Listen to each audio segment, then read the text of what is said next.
जो बांट रहा है वो अन्न के साथ साथ अपना पाप भी बांट रहा है, और जो खा रहा है वो अन्न के साथ साथ उसके पाप भी खा रहा है। खाओ बेटा, खाओ।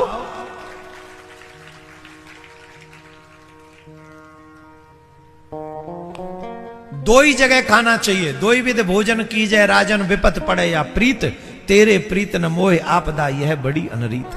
भोजन दो ही स्थिति में किया जाता है, या तो भोजन कराने वाले के मन में भाव हो, अथवा भोजन करने वाले के ऊपर विपत्ति हो। न तो मेरे ऊपर कोई विपत्ति है और न तेरे मन में भाव है, तो बता मैं कैसे तेरे यहां आके भोजन करता। तो हम लोग तो किसी के भी यहां जाके खड़े हो जाते और खा लेते, हाँ या ना बोलो। तो आज ये बात नोट कर लो, जब भंडारे में जयते हो ना जाके किसी के भी यहां, तो समझ लो उसके पाप खा रहे हो और अपने पुण्य प्रदान कर रहे हो उसे। हाँ, अब सीखो। श्रद्धा हमारी कहां होनी चाहिए? अभी आप सुन रहे थे, श्रद्धा आपकी लगी है पत्थर से। साहब कबीर ने कहा तीरथ में पानी है, तीरथ में पानी है, होबे न कछु नहाए देखा, और प्रतिमा केवल जड़ है, बोले नहीं बुलाए देखा। बंधुओं, माताओं, बहनों, भगवान राम ने सेवरी को 9 प्रकार की भक्ति बताया है। प्रथम भक्ति संतनकर संगा, दूसर रतिमम कथा प्रसंगा, गुरु पद पंकज सेवा, तीसरी भक्ति अमान, चौथी भक्ति मम गुण गना, करऊं कपट तजी गान, मंत्र जाप मम दृढ़ विश्वासा, पंचम भजन सुवेद प्रकाशा, छठ दमशील विरति बहुकर्मा, निरत निरंतर सज्जन धर्मा,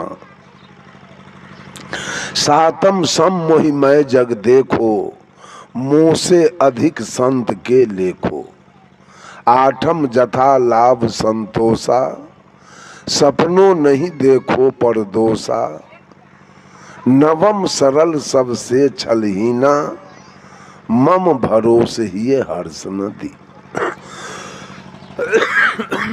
9 प्रकार की भक्ति भगवान राम ने सेवरी को बताया, लेकिन सदगुरु कबीर ने तमाम दुनिया के लोगों को मात्र 4 प्रकार की भक्ति बताया है। उसमें पहला है श्रद्धा भक्ति, दूसरा है प्रेमा भक्ति, तीसरा है करुणा भक्ति, और चौथा है स्नेहा भक्ति। श्रद्धा हमारी कहां होनी चाहिए? अभी आप सुन रहे थे, श्रद्धा आपकी लगी है पत्थर से। साहब कबीर ने कहा तीरथ में पानी है, तीरथ में पानी है, होबे न कछु नहाए देखा, और प्रतिमा केवल जड़ है, बोले नहीं बुलाए देखा। आपकी श्रद्धा कहां लगी है? श्रद्धावादी मनुष्य हो तब तो कोई हर्ज नहीं है। ये मानव हिंदू मुसलमान सिख ईसाई श्रद्धावादी नहीं है, अंध श्रद्धावादी है। और अंध श्रद्धावादी होने का मतलब है कि सारे लोग मिट्टी की पूजा कर रहे हैं, पानी की पूजा कर रहे हैं, अग्नि की पूजा कर रहे हैं, आकाश की पूजा कर रहे हैं, सूरज की पूजा कर रहे हैं, चंद्रमा की पूजा कर रहे हैं। ये अंध श्रद्धावादी लोग हैं। ये मंच अंध श्रद्धा का नहीं, ये मंच शंका का है, ये मंच विश्वास का नहीं है, ये मंच विचार का है, ये मंच अनुमान का नहीं है, ये मंच अनुभव का है, और ये मंच मानने का नहीं है, ये मंच जानने का है। I keep 6 honest serving men, they taught me all I know। मैं कुछ नहीं जानता हूं और अपने पास 6 कर्तव्य परायण ईमानदार व्यक्ति को रखता हूं। जो कुछ भी मैंने सीखा है इन्होंने ही सिखाया है, और इनके नाम है, their names are what, why, who, when, where and how. इनके नाम है क्या, कौन, कहां, क्यों, कब और कैसे। ये शंका आपके जीवन में आ जाए तो जीवन की गाड़ी है वो गंतव्य पर पहुंच जाएगी। लेकिन सारे लोग अंधश्रद्धावादी बन गए। लोगों ने इल्जाम लगाया कि कबीरपंथी किसी को मानने के लिए तैयार नहीं है। क्या कबीरपंथी माँ को माँ नहीं मान रहा है, पिता को पिता नहीं मानता, दादा को दादा और दादी को दादी नहीं मानता, चच्चा को चच्चा और चाची को चाची नहीं मानता, भैया को भैया और भाभी को भाभी नहीं मानता, नाना को नाना और नानी को नानी नहीं मानता है, मामा को मामा और मामी को मामी नहीं मानता है। क्या कबीरपंथी मौसा को मौसा और मौसी को मौसी नहीं मानता है? क्या कबीरपंथी धरती को धरती और आसमान को आसमान नहीं मानता है? क्या सूरज को सूरज, चंद्रमा को चंद्रमा, तारा को तारा नहीं मानता है? क्या हवा को हवा, पानी को पानी, आग को आग नहीं मानता है? क्या कबीरपंथी गाय को गाय और भैंस को भैंस, कुत्ता को कुत्ता और गीदड़ को गीदड़, हाथी को हाथी और घोड़ा को घोड़ा नहीं मानता है? क्या कबीरपंथी आम को आम और लीची को लीची, बरहर को बरहर और कटहल को कटहल नहीं मानता है? क्या कबीरपंथी गेहूं को गेहूं, मकई को मकई, धान को धान और जौ को जौ नहीं मानता है? तो क्या कबीरपंथी आपके कहने से गोबर को भगवान माने? आपके कहने से मिट्टी को भगवान माने? आपके कहने से पानी को भगवान माने? आपके कहने से अग्नि को भगवान माने? और आपके कहने से सूरज को भगवान माने? आपके कहने से चंद्रमा को भगवान माने? यही मानना है क्या? ये मानना है क्या? हम सूर्य को सूर्य मानते हैं, हम चंद्रमा को चंद्रमा मानते हैं, हम तारा को तारा मानते हैं, हम धरती मत मारिए, हम धरती को धरती मानते हैं, हम आसमान को आसमान मानते हैं, हम पानी को पानी मानते हैं, हम अग्नि को अग्नि मानते हैं, हम धरती को धरती मानते हैं, और आकाश को आकाश मानते हैं। एक दिन की घटना है, पूज्य गुरुदेव आचार्य श्री धर्म स्वरूप साहब का कार्यक्रम पूर्णिया के इर्द गिर्द में 3 दिवसीय कार्यक्रम चल रहा था। गुरुजी रोज दिन सवेर के सत्र में मठ पर से स्नान ध्यान करके जलपान करके मंच पर जाते थे, और शाम के सत्र में मंच पर से उतरे और चले आते थे अपने आश्रम। सवेर में जा रहे थे, मंच पर एक दरोगा विपरीत दिशा से आ रहा था। दरोगा ने गाड़ी को देखा और ऐसे इशारा किया रोकने के लिए। साहब जी ने ड्राइवर को कहा गाड़ी रोक दो।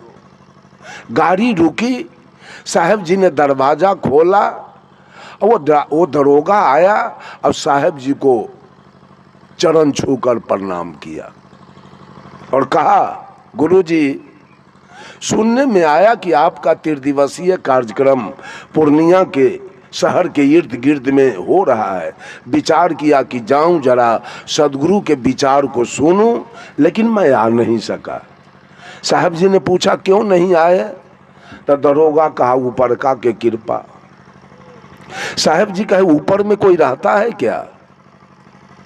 तो दरोगा कहा आप लोग इसका मतलब ऊपर का को नहीं मानते हैं। साहब जी ने कहा मैं निचला को मानता हूं, मैं ऊपरका को नहीं मानता हूं। तो दरोगा कहा इसका मतलब आप लोग सच्चे साधु नहीं हैं। और वो रामायण का एक चौपाई बोल दिया, जब द्रवहु दीन दयाल राघव साधु संगति पाइए। जब भगवान की कृपा होती है तो मानव को साधु की संगति मिलती है। इतने में साहेब जी की दृष्टि दरोगा के होठ पर गया और वो होठ में तंबाकू रखा था। साहब जी ने पूछा, दरोगा जी ये होठ में तंबाकू है ऊपरका के कृपा से है कि निचला के कृपा से? कहा नहीं, ये तो निचले के कृपा से। कहा मांस भी खाते हो? कहा सो तो हम दारू भी पीते हैं। तो बोलो मांस खाते हो ऊपरका के कृपा से कि अपना कृपा से? कहा नहीं, तो अपना कृपा से खाते। दारू पीते हो ऊपरका के कृपा से कि अपना कृपा से? कहा नहीं, ये भी अपने कृपा से। कहा कोई कपार फोड़वा के, प्रतिष्ठा लुटवा के, कपड़ा फड़वा के जाता है आपके थाना पर FIR लिखाने, आप जो माल पत्ती घूस लेते हो ऊपरका के कृपा से कि अपना कृपा से? कहा नहीं, ये भी तो अपने कृपा से। साहब जी ने कहा, रे भले आदमी, खैनी खाते हो अपना कृपा से, दारू पीते हो अपना कृपा से, मांस खाते हो अपना कृपा से, घूस लेते हो अपना कृपा से, और सत्संग में जाते हो ऊपरका के कृपा से। चल रोड पर से हटो। हटा करके ये ऊपरका वाला बीमारी साहब कबीर ने एक महिला से पूछा, कहो रे सखी एक बात कहूं? सखी एक बात पूछूं? सखी कहती है, पूछिए। कहाँ खसम ठहरायो जी? सखी तेरा दुल्हा कहाँ रहता है? दुल्हा मीन्स पिया परमात्मा। सखी तेरा दुल्हा कहाँ रहता है? तो सखी कहती है ऊपर। तो साहब कबीर कहते हैं आकाश में। तो सदगुरु कबीर पूछते हैं, दुल्हा आकाश और दुल्हन कहाँ है? दुल्हा तो आकाश में है या दुल्हन किधर है? पीव आकाश में है और जीव कहाँ है? कहाँ है? दुल्हा आकाश पताल में दुल्हन, कैसे कछो हम मेटायो जी। दुल्हा हो पंजाब में और दुल्हन हो इस भदसारा में। वो दुल्हा से क्या वो बाल बच्चा होगा इस दुल्हन के? ये दुल्हा से कब भेंट होने वाली है? कब मोहब्बत होने वाला है? परोक्ष में दुल्हा बैठा है, परोक्ष में भगवान बैठा है। मैं तो पूछता हूं बोलने वाले से कि अगर तुम्हारा भगवान परोक्ष में बैठा है ऊपर में, तो 16वीं शताब्दी में मोहम्मद गजनी सोमनाथ के मंदिर पर चढ़ाई किया था और वहां के पंडा पुजारियों को वहां की जनता ने कहा, पुजारी जी तैयार हो जाइए, मोहम्मद गजनी आ गया है। पंडा पुजारी ने क्या कहा? भगवान में इतना शक्ति है कि मोहम्मद गजनी से फरियाद लेगा। परिणाम हुआ कि सारे काली दुर्गा लक्ष्मी सरस्वती के नाक कान चीर के और मोहम्मद गजनी सारा सोना चांदी हीरा मोती का जवाहर ले करके और रिटर्न चला गया। ऊपर का भगवान तमाशा देख रहे थे, परोक्ष में बैठे भगवान। 1392 ईस्वी में जब तैमूर लंग दिल्ली के लाल किला पर चढ़ाई किया, 92,000 सेना लेकर आया और 1 लाख हिंदू का सिर काट करके और तब लाल किला पर ईद का नमाज पढ़ा। उस समय ऊपर का कहां बैठा था? क्या कर रहा था ऊपर का?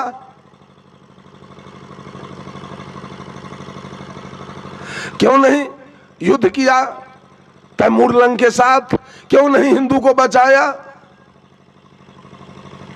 ये धर्म धुरंधर लोग, ये धर्माधिकारी लोग, धर्म के ठेकेदार लोग, ये भोली भाली जनता को केवल बलगलाने का काम किया। ऊपर में परमात्मा बैठा है, ऊपर में परमात्मा बैठा है, उसकी पूजा करो, तुम्हारा कल्याण हो जाएगा।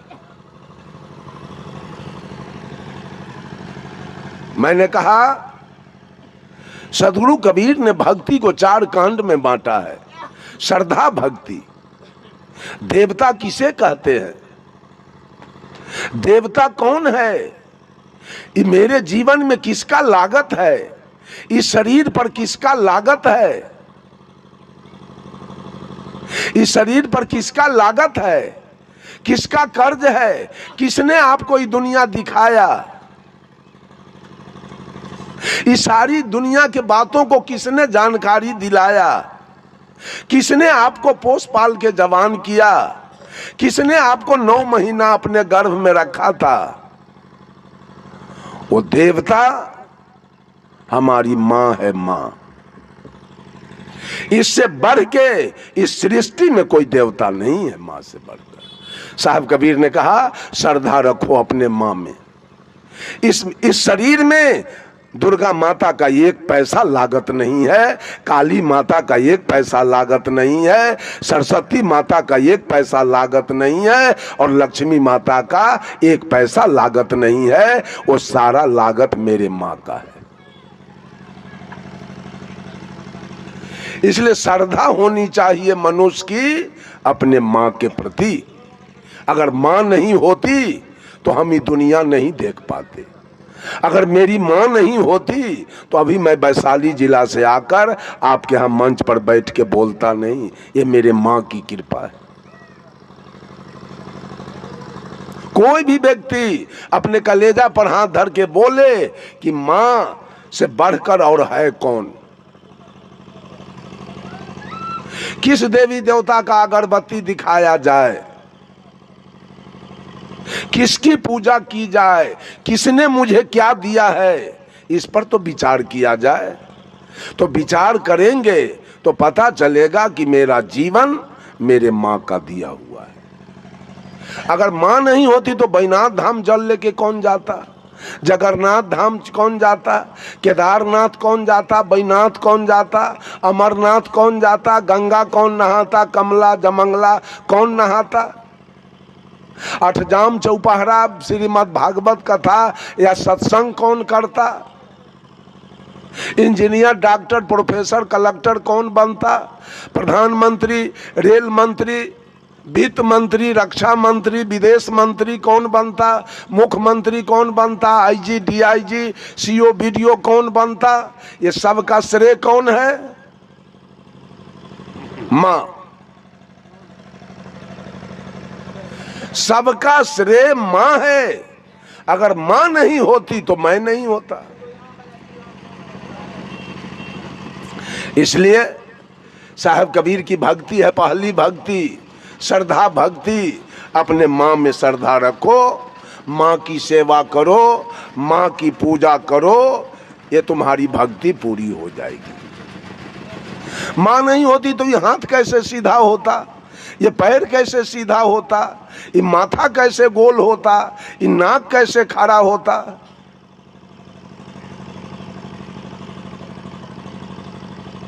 इतना बाहर बाहर भक्ति को गुरु लोग सबको दौड़ा रहे हैं। अपना खूर पुजाने की चर्चा खूब करते हैं कि गुरु के तड़वा चाट के जियो, गुरु न हो तो तुम्हारा जीवन कल्याण नहीं होगा। गुरु कैसा होना चाहिए? गुरु कैसा होना चाहिए? बिल्कुल ईमानदार, जो सच्चा ज्ञान दे, उसका नाम सदगुरु है। और जो अगल बगल दिखावे, चमत्कार की बात केवल करे, झूठ केवल बोले, वही हमारा कल्याण कर देगा। चमत्कार दिखाने वाला। कबीर ने एक चमत्कार की बात पूरे जीवन में कभी नहीं किया। एक बात झूठ नहीं बोला। उन्होंने स्पष्ट कर दिया बीजक से, काहू के बच नहीं फूरे, काहू कारा माती, मान बराई ले रहे हिंदू तुरुक जाती। बात बोते आसमान की मुद्दत नियारानी, बहुत खुदी दिल राखते बूढ़े बिन पानी। कहे कबीर का सो कहूं सब जग अंधा, सांचे से भागी फिरे झूठे के बंदा। एक महात्मा जी ट्रेन से कहीं यात्रा कर रहे थे, जा रहे थे, टिकट नहीं लिया महात्मा जी। बीच में टीटी आ गया। टीटी कहा महात्मा जी से टिकट दीजिए। कहा हमारे पास तो टिकट नहीं है, तो जुर्माना दीजिए। कहा देखते नहीं हो हम साधु हैं। कहा आपके जैसा साधु हम बहुत देखे हैं, लाइए। कहा हमको ज्यादा तंग करोगे तो हम शराब दे देंगे। कहा आपके जैसा बाबाजी हम बहुत देखे हैं, हमको शराब से डर नहीं है। आगे स्टेशन पर कहीं गाड़ी रुकी और टीटी महोदय ने साधु को गर्दनिया दे के उतार दिया, उतरो। उतार दिया। साधु जी जाके प्लेटफार्म पर बेंच पर बैठ गए। अब ड्राइवर साहब हॉर्न दे रहे, गार्ड साहब झंडी दिखा रहे हैं और गाड़ी खुल नहीं रही। आधा घंटा 45 मिनट स्टेशन पर गाड़ी खड़ी रह गई। अब तो यात्री में हंगामा मच गया, अफरा तफरी हो गया। किसी को कॉलेज जाना, किसी को कारखाना जाना, किसी को बैंक जाना, किसी को हॉस्पिटल जाना, किसी को कुटमैती जाना, किसी को दुकान पर जाना है। सब लोग ने बाड़ा बाबू से जाके कहा, बाड़ा बाबू गाड़ी क्यों नहीं खुल रही है? तो बाड़ा बाबू ने कहा, देखो मैं लाइन क्लियर दे दिया हूं, सिग्नल हरा है, अब गाड़ी क्यों नहीं खुल रही है? हुआ क्या है? कुछ हुआ क्या? कहा हुआ तो यही कि टीटी महोदय साधु को गर्दनिया देके उतार दिया, उस समय से गाड़ी नहीं खुल रही है। तो बाड़ा बाबू ने टीटी से कहा कि आप जाके बाबा से माफी मांग लीजिए कि गाड़ी खुल जाए। टीटी ने कहा ऐसा नहीं होगा, मैं नहीं माफी मांगूंगा। तो बाड़ा बाबू ने कहा माफी नहीं मांगिएगा, गाड़ी नहीं खुलेगी तो जनता से मार खाना पड़ेगा, आपको मारेगा आपको। टीटी को भय हो गया, वो जाके बाबा का पैर पकड़ के माफी मांग लिया, माफी मांगा और सीटी देके गाड़ी खुल गई। जब गाड़ी खुल गई, अब तो बाबा के गरिमा महिमा की क्या सवाल है, कहना है। इतनी इनकी महिमा बढ़ गई, अब लोग जब इनका चेला बनना शुरू किया तो चंद दिनों में 1-2 साल बीतते बीतते 2-4 लाख चेला बाबा का हो गया। 5 बरस के बाद जब बाबा मरने लगे, अंतिम सांस पर आ गए, तो जिसको उत्तराधिकारी महंत इन्होंने बनाया, वो कहा बाबा आप तो अब जा रहे हैं, मठ हमको सौंप दिए, जमीन, गाय भैंस, चेला चटिया, महल मकान, ग्रंथ सब हमको दे दिए, तो मंत्र ले जाके क्या कीजिएगा, वो भी तो दे दीजिए। कहा कौन मंत्र लोगे? कहा जिस मंत्र से गाड़ी रुक गई थी वो मंत्र दे दीजिए।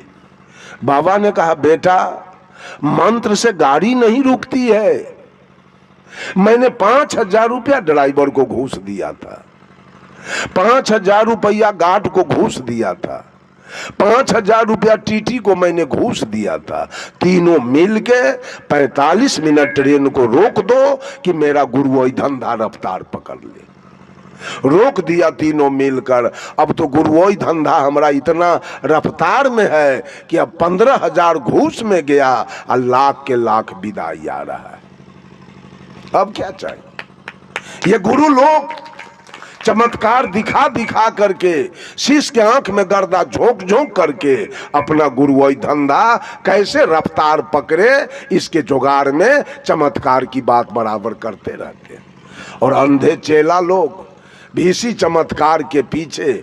साहब कबीर ने कहा तू कहता कागज की लेखी, अब मैं कहता आंख इनकी देखी। कल चर्चा हुई कि साहब कबीर के जीवन के बारे में कुछ बोला जाए। अब है साहब बोले, हम तो चले गए लैट्रिन, हम तो सुन नहीं पाए। कबीर साहब में भी कबीरपंथी लोगों ने लगा दिया चमत्कार कि कबीर आकाश से उतर गए काशी के लहर तालाब में। कहा राम खीर से आ गए, सीता खेत से आ गई, भीष्म पितामह गंगा से आ गए, सुखदेव जी सुग्गा से आ गए, अगस्त मुनि घैला से आ गए, कर्ण सूर्य से पैदा लिया। संभव है? कारण कार्य व्यवस्था को कहीं कहां रख दीजिएगा? कारण कार्य व्यवस्था को कहां ले जाइएगा? बिना कारण के कार्य होगा? माटी हो पानी, माटी पानी हो और कुम्हार हो और चाक डंडा न हो, काम हो जाएगा? और चाक डंडा हो, कुम्हार हो, अब मिट्टी पानी न हो, तब क्या होगा? काम होगा? और मिट्टी पानी हो, चाक डंडा हो और कुम्हार न हो, तब क्या होगा? कारण 3 है, उपादान कारण, निमित्त कारण और साधारण कारण। जब तीनों कारण लगते हैं तो कार्य प्रारंभ हो जाता है। अगर माँ न हो, पिता न हो तो ये शरीर कहां से बनेगा? आकाश में कैसे बन गया शरीर?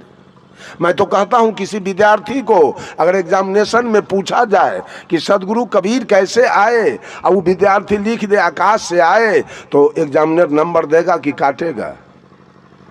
फेल होगा लड़का कि पास होगा? बोलिए, फेल होगा ना। बंधुओं, ये चमत्कार की बात बोल बोल करके जब भगवान राम विवाह करने जनकपुर गए तो मरवा पर बैठे हुए थे। जब दुल्हा जाता है विवाह करने तो गांव के माने युवती लड़की सब दुल्हा से मजाक करने के लिए आती है।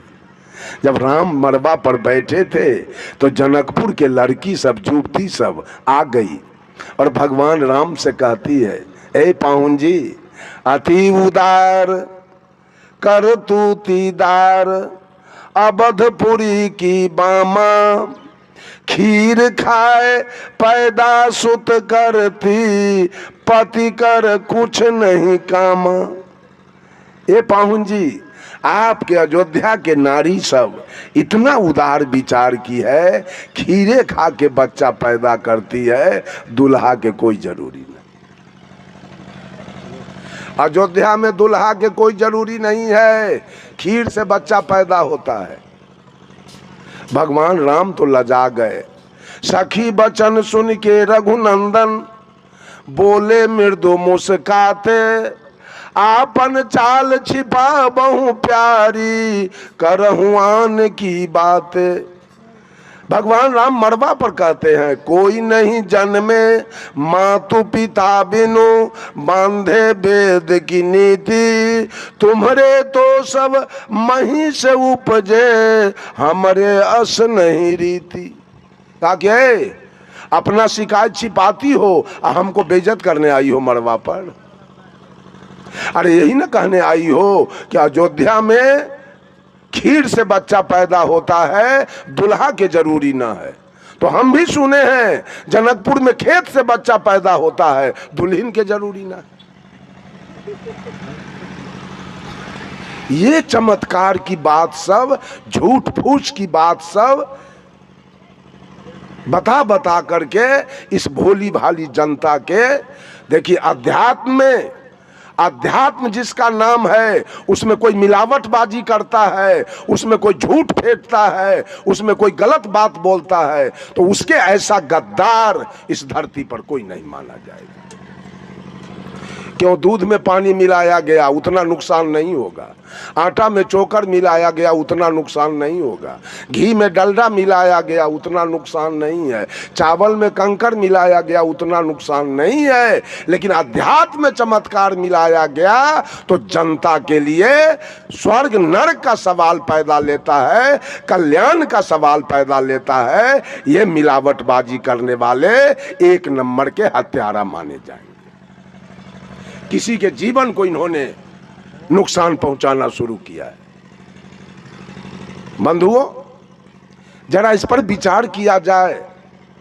मैंने कहा श्रद्धावादी बनो तो मां के प्रति श्रद्धा रखो, इसलिए कि मां का दिया हुआ ये तन है आपका, मां का दिया हुआ ये तन है। और आपको पढ़ा लिखा के इंजीनियर कौन बनाया था, डॉक्टर कौन बनाया था, प्रोफेसर कौन बनाया था, एसपी डीएसपी कौन बनाया था, कलेक्टर कौन बनाया था? पिता ने। सारा खर्चा देकर, मजदूरी करके, बटैया जोत के, ठीका जोत के, मवेशी पाल के, दुकानदारी करके, आधा पेट खा करके, फाटल कपड़ा पहन के, और आपके लिए सब कुछ किया। वही पिता ने आपको इंजीनियर, डॉक्टर, प्रोफेसर बनाया। उसी पिता ने आपके लिए जमीन खरीदा, उसी पिता ने आपके लिए महल मकान बनाया, उसी पिता ने आपके लिए गाड़ी घोड़ा खरीदा, उसी पिता ने आपके लिए गाय भैंस खरीदा, और उसी पिता ने आपका विवाह शादी कराया। आज बेटा किसका पूजा कर रहा है, किसका लागत है मेरे जीवन में? गौर कीजिए, मेरे जीवन में किसका लागत है, किसकी पूजा होनी चाहिए? साहब कबीर ने कहा पिता की सेवा होनी चाहिए, माँ की सेवा होनी चाहिए और पिता की सेवा होनी चाहिए। ये दोनों का लागत मेरे जीवन में है। माँ ने तन दिया है और पिता ने धन दिया है। और तीसरा, हम मांस खा रहे थे, मछली खा रहे थे, ताड़ी दारू पी रहे थे, गांजा भांग पी रहे थे, बीड़ी सिगरेट पी रहे थे, हम चोरी बेईमानी दलाली घुसखोरी कर रहे थे कि क्या बाजार लगाया बूढ़ा है?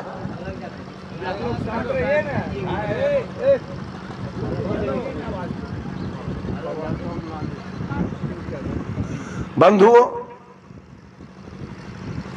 हमारे ऊपर पंचायती हो रही थी, हम पंचायती में थूक चाट रहे थे, हम कहीं गाली सुन रहे थे, लात जूता खा रहे थे, हम जेल जा रहे थे।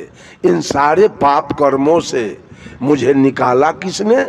तो लागत मेरे सदगुरु का मेरे जीवन में है कि सदगुरु ने सारे पाप कर्मों से हमको अलग कर दिया। तो माँ ने तन दिया, पिता ने धन दिया और गुरु ने ज्ञान दिया। इसके अलावा कोई आदमी उठ के बोलिए कि आपके जीवन पर किसका लागत है, किसकी पूजा होनी चाहिए, किसकी सेवा होनी चाहिए? वो ईमानदारी से कोई उठ के बोलिए, मैं अभी उसका सफाई करूंगा कि और किसका लागत मेरे जीवन में है। अगर आप अपने को हिंदू मानते हैं, हिंदू तो कबीर के शब्दों में कोई है नहीं।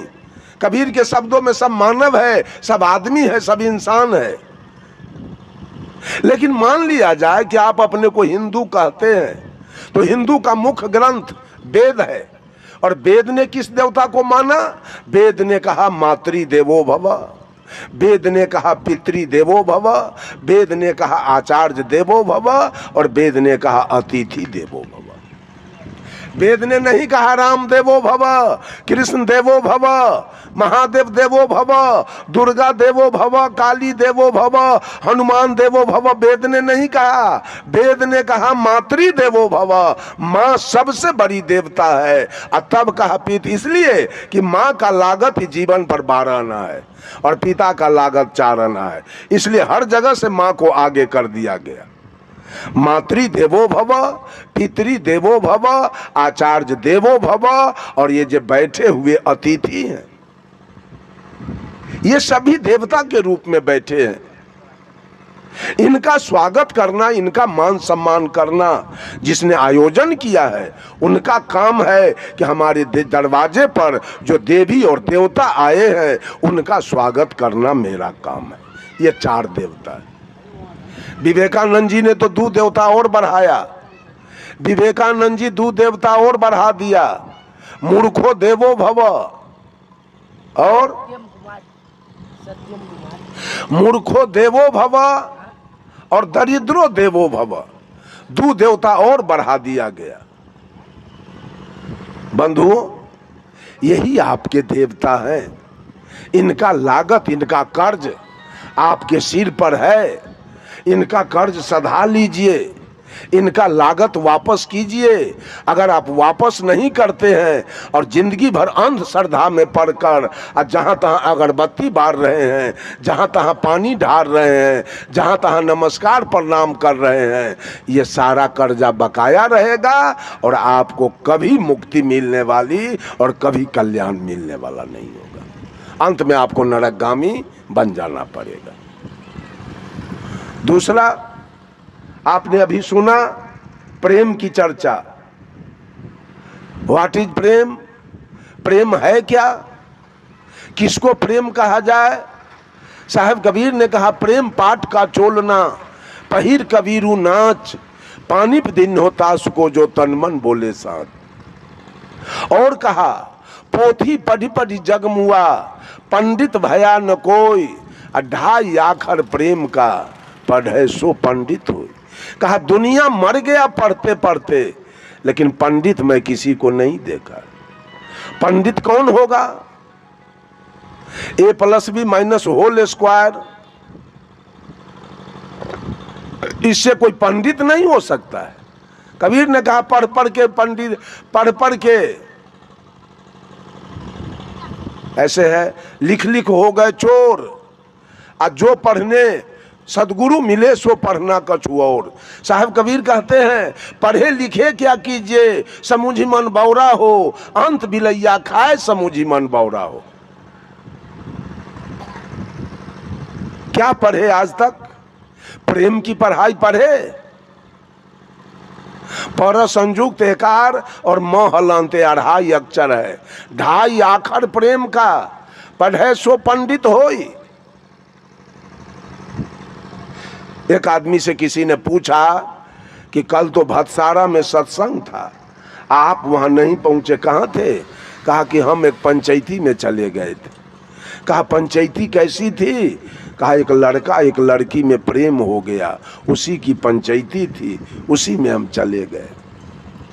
कहा बताइए प्रेम में पंचायती कैसे हो गया? लड़का लड़की में प्रेम हुआ तो प्रेम में पंचायती की क्या आवश्यकता है? पंचायती तो झगड़ा में, लड़ाई में, बेईमानी में, चोरी में, मर्डर में, इसमें पंचायती होती है। और जहाँ प्रेम हो गया वहाँ पंचायती की क्या आवश्यकता थी? प्रेम तो सेवरी और राम के बीच में हुआ, जो कभी पंचायती की आवश्यकता नहीं पड़ी। प्रेम मीरा और कृष्ण के बीच में हुआ, जो कभी पंचायती नहीं हुआ। प्रेम रामकृष्ण परमहंस और शारदा देवी के बीच हुआ, जहाँ कभी पंचायती नहीं हुई। प्रेम जयप्रकाश बाबू और प्रभावती देवी के बीच हुआ, जहाँ कभी कोई पंचायती नहीं हुआ, कोई खून खराबी नहीं हुआ, कोई मामला फौजदारी नहीं हुआ, कोई गाली गलौज नहीं हुआ, कोई मारपीट नहीं हुआ, और कोई बच्चा भी पैदा नहीं लिया। प्रेम में पंचायती क्यों हुआ? बंधुओं वहां प्रेम नहीं था। उस लड़का लड़की में प्रेम होता तो पंचायती नहीं होती। सेवरी राम में प्रेम हुआ तो कभी पंचायती नहीं हुई। उस लड़का लड़की के बीच प्यार हुआ, और प्यार और प्रेम, there are great difference between प्रेम एंड प्यार। प्रेम और प्यार में जमीन आसमान का अंतर होता है। प्यार हुआ सेवरी और राम के बीच में, प्रेम हुआ सेवरी और राम के बीच में, और प्यार हुआ था लैला और मजनू के बीच में। उस प्यार को हम मोहब्बत कहते हैं। उसी प्यार को मोहब्बत कहा गया उर्दू लफ्ज में। वहां पंचायती होगी। लड़की फंस गई है लड़का के मोह में, और लड़का फंस गया है लड़की के मोह में। जहां प्यार होगा, जहां मोहब्बत होगा, वहां पंचायती होगी। जहां प्रेम होगा वहां पंचायती की कोई आवश्यकता नहीं है। और प्रेम होता है आत्मा से आत्मा का मिलन का नाम प्रेम है, और देह से देह के मिलन का नाम प्यार और मोहब्बत है। का साहब कबीर कहते हैं मानव से प्रेम करो, माता पिता गुरु अतिथि में श्रद्धा रखो, और मानव से प्रेम करो। ये मानव प्रेम के पात्र हैं। जहां कोई विकार न हो, प्रेम निर्विकार हो, निर्मल हो, पावन हो, पवित्र हो, शुद्ध हो, ऐसा प्रेम करो। सेवरी और राम के जैसा प्रेम करो अपने माँ से, अपने पत्नी से, अपने बेटा और बेटी से, अपने भाभी से, अपने भाई से, अपने पिता से, या गांव के लोग से। मनुष्य प्रेम का पात्र है। मानव से प्रेम करो जहाँ कोई जातीयता न हो, जहाँ कोई सांप्रदायिकता न हो, जहाँ कोई ऊंच नीच का भेद न हो, जहाँ कोई अवर्ण सवर्ण का भेद न हो, जहाँ कोई छुआछूत का भेद न हो, जहाँ कोई गोरा काला का भेद न हो, जहां कोई हिंदू मुसलमान का भेद ना हो। ऐसा प्रेम करो मानव मात्र से। यह कबीर की दूसरी भक्ति। माता पिता गुरु अतिथि में श्रद्धा रखो और मानव से प्रेम करो। और तीसरी भक्ति है यह जीव मात्र जितने मानवेतर प्राणी, मानवेतर अर्थात मनुष्य जोनी से नीचे की खानी में जीने वाले ये पशु पक्षी कीड़ा मकोड़ा सब दया के पात्र हैं। इन प्राणी पर दया रखो। ये तीसरी भक्ति। संत मत कहाते हैं, कबीर मत कहाते हैं, और दर्जन के दर्जन बकरी पोस के कुट्टी कटवाते हैं। दया का एक पैसा लेस नहीं। वो आदमी स्वर्ग जाएगा, बैकुंठ रास्ता खुला हुआ है क्या? हत्यारा बैकुंठ जाएगा? हत्यारा सतलोक जाएगा स्तुति करके और विनती करके, भर मांग चंदन करके और लाल पियर पहन के सतलोक चला जाएगा। व्हाट इज सतलोक? सतलोक है किधर? साहब कबीर ने कहा, नर तू पार उतर कहाँ जई हो, आगे पंथी पंथ न कोई, कुछ मकान न पई हो। आ कहे कबीर सुनो भाई साधो, जहाँ के पौध तहाँ ठहरई हो। अनजाने को स्वर्ग नरक है, हरि जाने को नहीं। आ जही डर से सब लोग डरत हैं, सो डर हमरे नहीं। दिल में दया का एक पैसा नहीं। यहाँ अमीर बनने की बात है, बकरी 30-30 हजार में खसी बिक रहा है। यहाँ अमीर बनने की मंशा है कि हम धनवान बन जाए, बकरी कटवा कटवा के। तो धनवान बनोगे कि मुक्ति पाओगे? दो में से तो एक न होगा। या तो धनवान बनोगे, नहीं तो मुक्ति पाओगे। तो पोसा गया धन के लिए, बकरी क्यों पोसा गया? गाय तो लाया गया दूध के लिए, भैंस लाई गई दूध के लिए, बैल लाया गया खेत जोतने के लिए, घोड़ा लाया गया चढ़ने के लिए। अब बकरी क्यों लाई गई? मांस बेचने के लिए। यह मनसा खराब है, अंतरात्मा का विचारधारा गंदा है। अब वो आदमी कहता है हम संत मत में हैं, हम कबीर मत में हैं। तुलसीदास जी ने कहा, दया धर्म के मूल है, धर्म का मूल है दया। और जहां दया नहीं है, मूले बात खत्म है। तो और बच क्या गया? सब संतन की बड़ी बलिहारी, ये बच गया। आ कबीर पंथ की स्तुति विनती बच गया। आ दिल का दया समाप्त हो गया। अपना नहीं, अगर ऐसा है तो अपने बेटा पर बड़ी दया, बेटी पर मत रखिए। आप अपने बेटा बेटी पर से भी दया हटा लीजिए। औरतों के पास माया होती है, लेकिन दया का पूरा अभाव। एक जगह हम बैठे थे, और बुढ़िया बकरी, माने बच्चा देते देते बेचारी बुढ़ा गई। अंत में जब वो बच्चा देने लायक नहीं रह गई, तो घर भैया कसाई के हाथे बेच लिया। हम उस जगह बैठे हैं, कसैया जो बकरी को ले के चला, तो बकरी वाली कहती है, जा हे लक्ष्मी बड़ा धार। बट पापी कहाँ के थे, लक्ष्मी इनको बड़ा धार दिया। अंत में इतना बेचने से इसका पेट नहीं भरा, बच्चा कटवाने से, तो अंत में बुढ़ियों के गर्दन कटवा रही है। और लक्ष्मी बड़ा धार ला। ये औरत के पास कितना ज्ञान है, कितना बुद्धि विवेक है, इसका माया कहाँ कितना है, और दया इसके अंदर से कहाँ चली गई? एक पैसा दया का लेस नहीं है। धनवान बनने की लालसा है कि बकरी पोस के हम धनवान बन जाएंगे। खून के पैसा से और गर्दन के कट्टी के पैसा से कोई धनवान बन जाएगा? कोई नहीं बनेगा। वो धन गलेगा, वो धन गलेगा, बढ़ेगा नहीं किसी कीमत पर, चूंकि गर्दन कट्टी का पैसा है। दया है दिल में, सदुआई करते हैं, स्तुति विनती और प्रार्थना करते हैं। हेलो, और मुक्ति पाने की बात करते हैं। जब देवव्रत ने जब हंस को मारा था, हंस गिर गया, तीर लगा, हंस गिरा। हंस को किसने उठाया? सिद्धार्थ गौतम ने उस हंस को अपने गोद में उठाया, अब धीरे से उसका तीर खींच के और मल्हम पट्टी करके अपने गोद में रखा था। हंस थर थर कांप रहा था डर से। देवव्रत दौड़ के आया, भैया, चचेरा भाई थे दोनों, भैया ये हंस मेरा है, मैंने इसको मार के गिराया है, हंस मुझे दे दो। सिद्धार्थ गौतम ने कहा, भैया मारने वालों से ज्यादा अधिकार है बचाने वालों का। मैंने इस हंस के प्राण की रक्षा की है, मैं हंस नहीं दूंगा। दोनों भाई में झंझट होने लगा। कहा तो ये काम करो, पंचायती बैठाओ और फरियालो कि हंस किसका होगा। सौभाग्य देखिए, पंच में सिद्धार्थ गौतम के पिताजी राजा सुदोधन को पंच माना गया।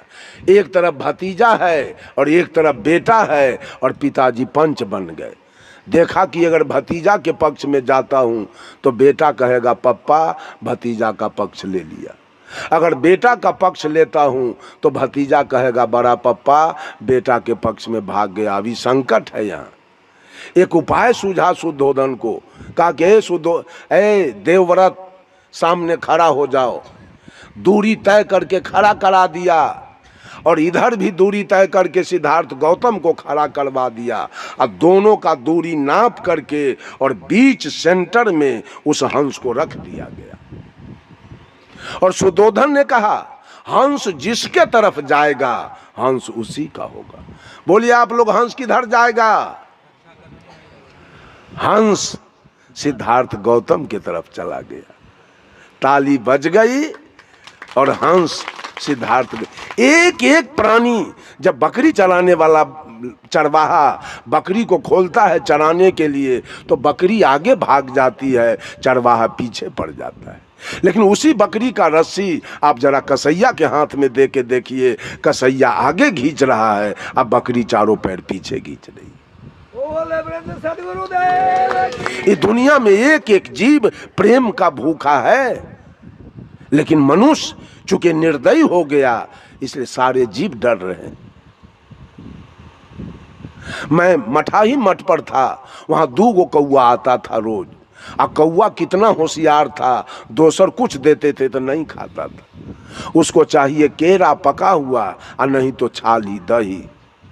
उसके लिए हम केरा खरीद के लाते थे, उसके लिए दही बचा के रखते थे। ज्यों टाइम पर दोनों आता था, दोनों को दही दे दिए न तो केरा दे दिए, दोनों खा के चला। मेरे निकट में आ जाता था धीरे धीरे। वो सोचता था ये मुझे नहीं मारेगा। एक दिन तो एक जगह खोता में 2 पंडुक 4 गो अंडा दिया। लड़का सब उधेर बुन में लगा था। मैंने कहा सुन लो, जो अंडा को छुएगा वो रात में मर जाएगा, सुतले रह जाएगा। डर से कोई नहीं छुआ। 1-2 दिन 4 दिन में बच्चा हो गया। कहा कि बच्चा हो गया, हम बच्चों छुएगा वो सुतले रह जाएगा, कोई नहीं छुआ। हमको कहा आप चल के देखिए। मैं गया तो बच्चा को झांप करके उसके मम्मी पापा बैठे थे। हमको देख के तो उड़ जाना चाहिए, लेकिन दोनों में से कोई नहीं उड़ा। मैं दोनों को हाथ से उठा के अलग रख के बच्चा को खिला लिया और फिर दोनों बूढ़ा बूढ़ी को मैं खोता में रख दिया। फिर कल गए तो नहीं उड़ा। वो जान रहा था ये आदमी हमको मारने वाला नहीं है। आज तक मैं एक चींटी को नहीं मारा हूं। आज तक 65 बरस का उम्र मेरा बीत रहा है, न आज तक मैं कभी मंदिर गया और न मैं आज तक किसी चींटी को मारा, और नहीं आज तक कोई दुर्व्यसन खाया, न किसी का चोरी दलाली किया, और नहीं कहीं सत्संग में गए तो साटाबाजी किया, और न किसी के बहू बेटी पर बुरा नजर डाला, और मंदिर भी कभी नहीं गया। मैं गुरु के बताए हुए, आचार्य परवर धर्म स्वरूप साहब के बताए हुए मार्ग पर चलता हूँ। किसी का कोई आज तक गड़बड़ी मैंने नहीं की। और मंदिर जाने वाले, पूजा करने वाले एक से एक गलत काम करते हैं, इसलिए कि भरोसा है मंदिर का, भरोसा है देवी देवता का। लेकिन आचार्य जी ने मुझको कहा इतना ईमानदारी से किशनगंज में कि हे रमा शंकर साहब, मेरा भरोसा भी मत कीजिएगा, भरोसा अपना, भरोसा अपना। आज गुरु गुरु गुरु पढ़ते पढ़ते सब बेकल है। गुरु बैकुंठ ले जाएगा आपको, हैं? डोरी धरा के ले जाएगा आपको बैकुंठ में। भरोसा हटा लीजिए। भरोसे वाले व्यक्ति कायर होते हैं, डरपोक होते हैं, और नहीं तो अहंकारी होते हैं। जिसका बाप दरोगा है, जिसका बाप एसपी डीएसपी है, वो किसी के बेटी का इज्जत लूट लेगा। कहेगा हमको कौन क्या बिगाड़ेगा, मेरा बाप एसपी है, मेरा बाप दरोगा है, FIR होगा नहीं। वो आदमी किसी का मर्डर कर देगा, और नहीं तो वो आदमी बिल्कुल कोढ़ी हो जाएगा, काम नहीं करेगा। बाप कमाते हैं, हम क्यों कमा के खाएंगे। वैसे भगवानवादी लोग या तो अहंकारी हैं और नहीं तो कायर हैं, डरपोक बन के जी रहे हैं। हम न कायर हैं और न हम अहंकारी हैं। हमको किसी का भरोसा नहीं है। अपने भरोसा पर, साहब कबीर ने कहा रे बंदे कर ले आप निबेरा। अपना भरोसा पर चलता हूँ और एक एक पैर उठाता हूँ कि कहीं कर्म का परिणाम न भोगना पड़ जाए। एक एक पैर ऐसा उठाता हूँ कि कहीं गलती न हो जाए, किसी को हमसे दुख न हो जाए और उसका परिणाम न कहीं हमको भोगना पड़ जाए। बंधुओं, 12 बज गया है। और आज समय पर तो बहुत आक्रमण हो गया। 11 बजे का समय था। मैंने अखंड साहब से कहा था कि इस सत्र में हमको छोड़ दीजिए, आप ही लोग 11 बजे तक करके और समाप्त कर दीजिए, लेकिन कुछ लोगों ने कहा नहीं आपको भी चलना है। तो हम आए, 12 बज गया है। इन्हीं चंद शब्दों के साथ मैं अपने वाणी पर विराम देता हूँ।